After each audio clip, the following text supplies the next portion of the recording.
Aegon Targaryen I grew from refugee of doomed Valyria to the conqueror of Westeros. Centuries later, Rhaenyra Targaryen honored her father's wish to take the throne, even if it plunged the realm into civil war. And some more centuries later, Daenerys Targaryen freed the people, then burnt King's Landing to the ground. One family, the Targaryens, have ruled Westeros for 16 generations, and for just as long, the health and prosperity of the realm has been at the mercy of whichever Targaryen wore the crown.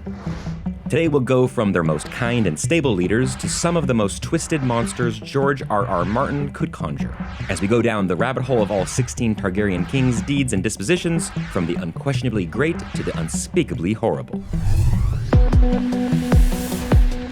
Welcome to Rabbit Hole.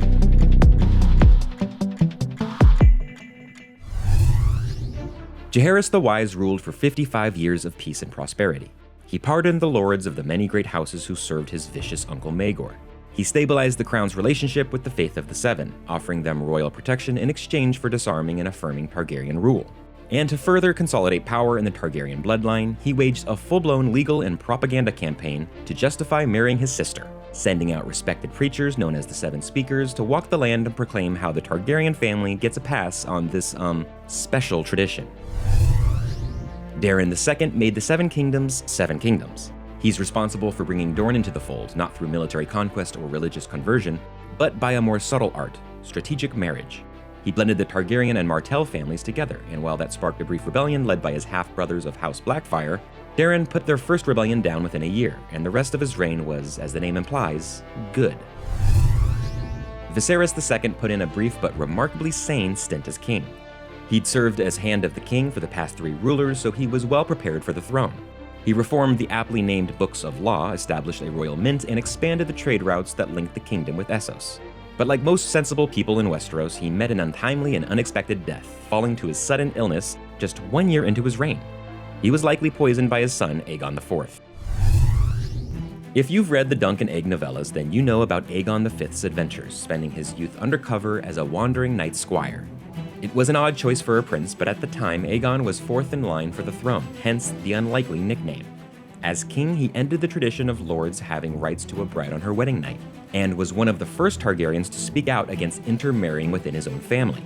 He further tied the Iron Throne to Dorne by setting up another marriage pact with the Martells, and he addressed prison overcrowding by allowing criminals the option to join the Night's Watch. How nice of him. All of these are sane, or at least defensible decisions, but a hint of madness hangs over his death. Late in life, Aegon became obsessed with the then extinct dragons of his ancestors, poring over ancient breeding instructions from Valyria.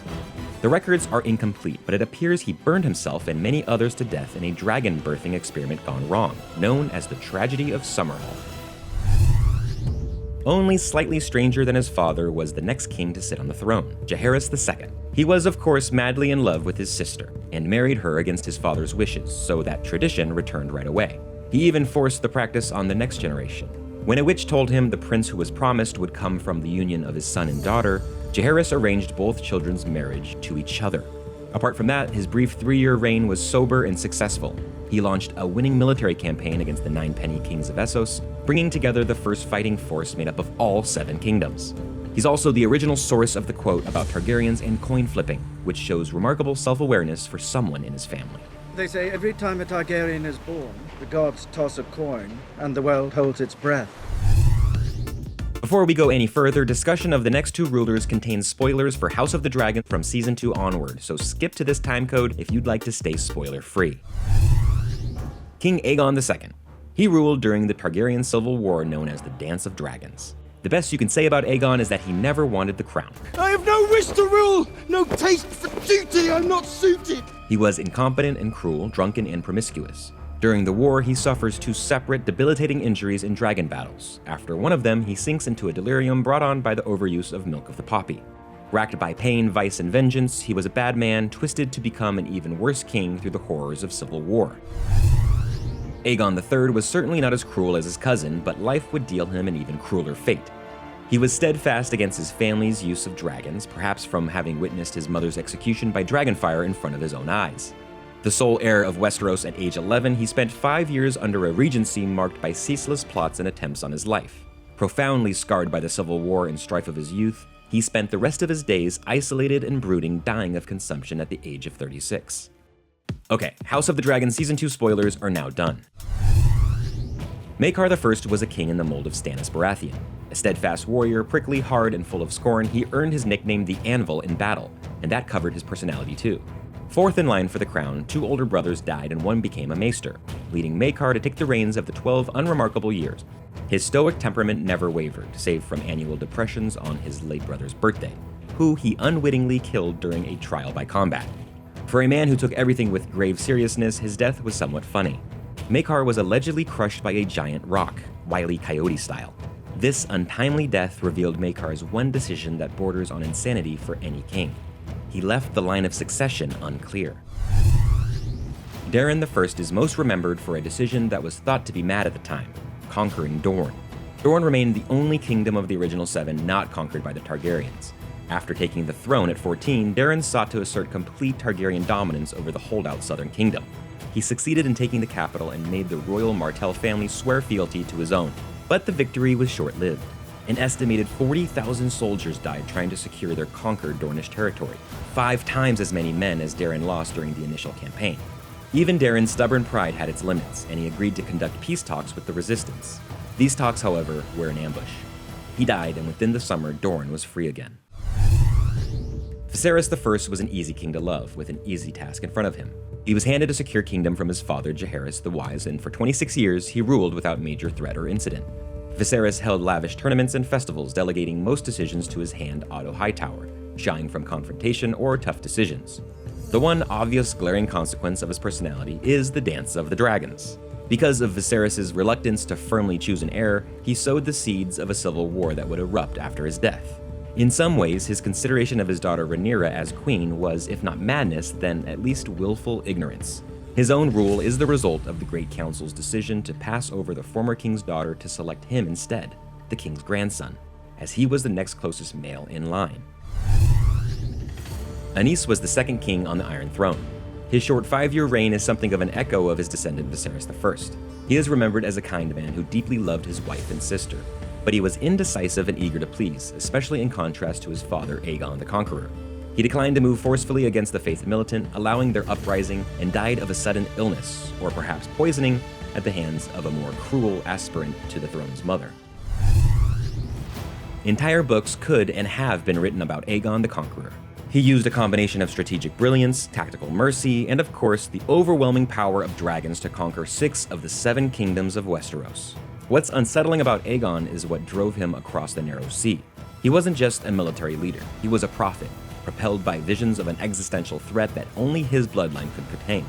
Aegon was a true believer in what must have sounded like lunacy at the time, that his family must unite the continent to defend against the White Walkers, and the only way for the world of men to survive their onslaught was for a Targaryen to sit on the Iron Throne. True, his purpose must have seemed noble, but if the television series is to be believed as roughly canon, that vision rang false, and the millennia of Targaryen rule was, at its core, based on a delusion. Aerys II was a king consumed by paranoia in his later years, earning him the infamous nickname, the Mad King. His reign was marked by intense jealousy towards his other lords, culminating in the execution of Lord Rickard and Brandon Stark, roasting the former alive in his own armor while forcing the latter to choke himself in a futile attempt to save his father. This twisted act ignited Robert's rebellion, which ultimately led to the downfall of the Targaryen Dynasty after nearly 300 years of rule. Aerys' madness worsened as the rebellion progressed. Sensing loss, he was willing to bring down all of King's Landing with him, planting wildfire throughout the city with every intention to burn it down on his own head. In the end, he was slain by his own Kingsguard, Jaime Lannister, cementing his legacy as a tyrant brought ruin upon the dynasty through his own baseless cruelty and ineptitude. Aegon IV Targaryen, the Unworthy, was a great warrior but also an indulgent ruler consumed by his own vices and lusts. His fatal flaw was an utter lack of self-control. Aegon's reign quickly descended into decadence and misrule. He grew too large to move under his own power and filled the court with women who would allow him to, quote, slake his lusts upon their bodies. His reign was a slow-motion train wreck, each year more depraved than the last, culminating in the legitimization of many of his bastard offspring on his deathbed. That decision birthed the Blackfire Pretenders, igniting generations of war as they pressed their claims. Aegon's grotesque death, drowning in his own filth, was a fitting end to a wretched reign that truly earned the name Unworthy. Baelor I was a king just as morally good and righteous as any Targaryen who'd come before, but whose religious fanaticism knew no bounds, winning him friends among the devout and enemies of all secular forms of power. He was consumed by the teachings of the Faith of the Seven from a young age, sleeping on floors, fasting for days, and his coronation only deepened his devotion. Within a year, Baelor had rearmed the disgraced Faith militant and appointed their leader as his hand. Baelor's religious fervor manifested in every part of his rule. He took a barefoot walk across the Seven Kingdoms, notably through the deserts of Dorne. There, he literally walked through a pit of vipers to save his cousin, where, contrary to legend, he was bitten many times. He lived his entire life as a voluntary celibate, outlawing prostitution. And he locked up his sisters in a maiden vault, believing that their mere presence in court would be too tempting to other men. In the end, his endless fastings took their toll. After 9 years, Baelor starved himself into an early grave. He died beloved by the pious, but many felt Westeros had dodged an arrow with his passing. You don't get a nickname like the Cruel without being a brutal tyrant. Once installed as king through treachery and poison, Maegor executed every lord who defied him and launched into a trail of absolute destruction and depravity. He killed Lord Corbet with a scorpion, killed his nephew and his dragon, took multiple wives, torturing some of them, including the Black Brides who were forced to marry him. He re-established the Faith militant, using them as a personal terror squad to crush any hint of dissent. He used dragonfire against towns and holdfasts, burning citizens for even the perception of disloyalty. And yes, he even raised taxes. Good lord. His 3 years on the Iron Throne were marked by an utter disregard for human life. The details surrounding his death are mysterious, but the most widely cited version of events is that he somehow got impaled on the blades of the Iron Throne himself, ironically dying to the seat of power he had killed so many to obtain. Here, with Maegor I, we have reached the bottom of the rabbit hole, the deepest depths of the madness of Targaryen kings. After diving this deep, one can't help but get the impression the 50-50 shot at madness is overstated. By my count, only 5 of the 16 have experienced a true break in reality, and the others' behavior can be chalked up to pressure, megalomania, and random chance that shapes the nature of monarchies. If you'd like to sink any further into the rabbit hole, we suggest diving into lesser Targaryens who never sat on the Iron Throne, like Prince Aerion, who truly believed he was a dragon and died drinking wildfire. LOL. Or Brynden Rivers, a Targaryen bastard known more widely as Bloodraven. Or Rhaegal, who was shut away in the Red Keep where he is said to have danced naked through the halls.